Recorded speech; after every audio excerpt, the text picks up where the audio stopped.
Hey, what is up guys? Tech here. So budget phones seem to get better and better every year. New displays, new cameras, new processors, new builds, everything just seems to change and evolve in every good way. But what happens when you go back a few years in the budget industry?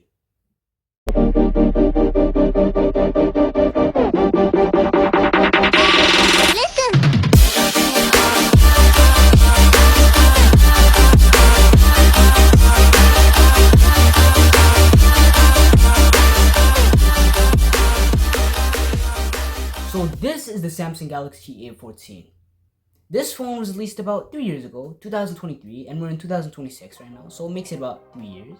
And this device was actually the best-selling Android phone in 2023, the Samsung Galaxy A14. Basically, this phone was quite affordable and it came with okay specs, so people actually bought it because it was a budget phone that costed about 200 bucks. And it actually had the Samsung branding on it, so it made people want to buy it even more. But in 2026, how does this device stand? Is it still good? Is it still usable? Should you buy it? Or should you just get rid of it? We're going to be figuring all of that out in this video. We're going to be testing out this phone in every way to see if you should buy it. So what's the first thing you see on a phone when you first open it? What's the first thing you see when you first touch it? Is it the back? Is it the frame? Is it the display? It's the display. So while we're already on the display, let's talk about the display specs here. So the display is featuring a 6.6-inch PLS LCD display. It's a full HD plus resolution at 1080 by 2408 pixels and 400 ppi, and the refresh rate for the 4G model is 60 Hz. And the display, the viewing angles is pretty okay. It's not gonna go too off contrast on some angles, but it's fine. It's good for a budget phone, and even in 2026 standards, it's pretty good too.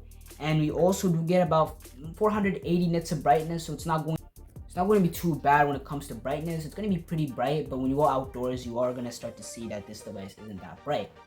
So the display here, honestly, in 2026 standards, the 60 Hz refresh rate really basically bogs it down. I'd be fine if they made it a 720p display and gave it 90 Hz, but that's not the case here for this phone.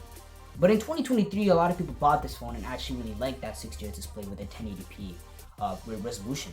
So yeah, honestly, the display here is not going to be too bad, but there are some things I will try to make it a bit better, but it's fine. The display here, honestly, I would recommend it for 2026 standards.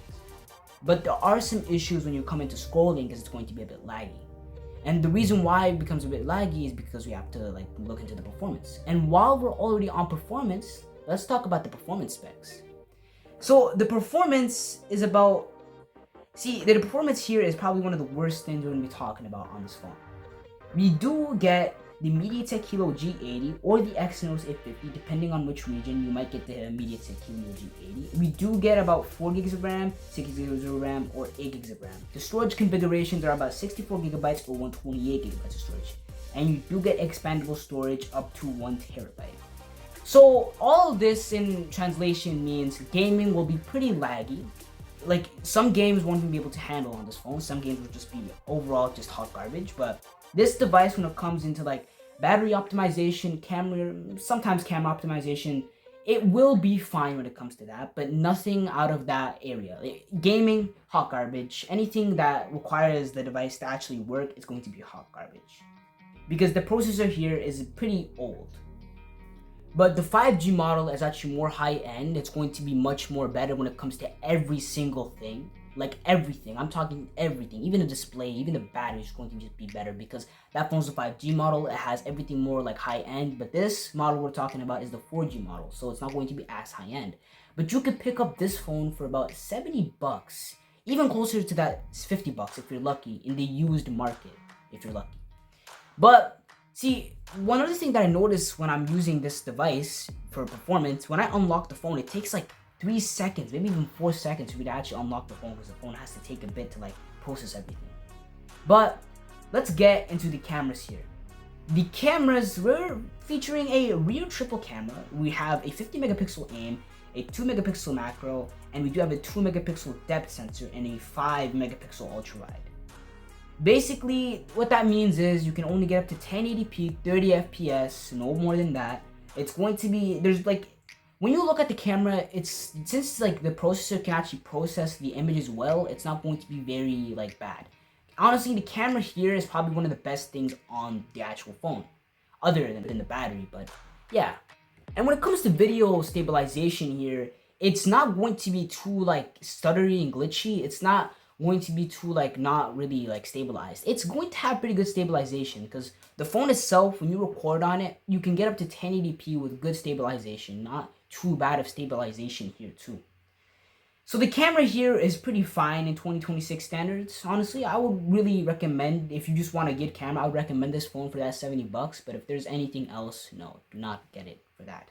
So let's get on to the battery charge. It's featuring a 5000 milliamp hour battery with a charging speed up to 15 watts, wired charging, and you do get USB Type-C. And while we're on USB Type-C, let's tell you what are the actual, like, what is the frame of this phone? Like, what do you have to get for actual connectivity? So we do get a headphone jack, a speaker, and a USB Type-C charger. That's all you get. And some phones today don't even give you a headphone jack, but most people are just gonna buy wireless earbuds, so not big of an issue there. But if you do have some wired headphones, you could plug it into this phone and listen to your music wiredly. But yeah, the charging is pretty good, and this, like, the actual how long the battery will last is pretty good. Basically, 5000 milliamp hours isn't bad. It's like average on paper, but the actual processor doesn't take so much out of the phone because the processor is so bad that it doesn't need to take so much power out of the battery. So the battery is just going to be amazing. And even this phone being 3 years old, you'd still be able to get like a day or even a day and a half, maybe even 2 days if you're a minimalistic person. But yeah, it's going to be very good in battery. The battery is the best thing on this phone. So when I was talking about the headphone jack, the speakers, let's get on to the design and features, the actual build of this phone. So we do have a glass front, obviously. We do have a plastic back and a plastic frame, but the actual plastic back is very nice. It's like you touch it, it has a texture on it. Like, it feels pretty good. It's pretty solid too. Like, if you drop this phone, it will not break. You just make sure to get a screen protector.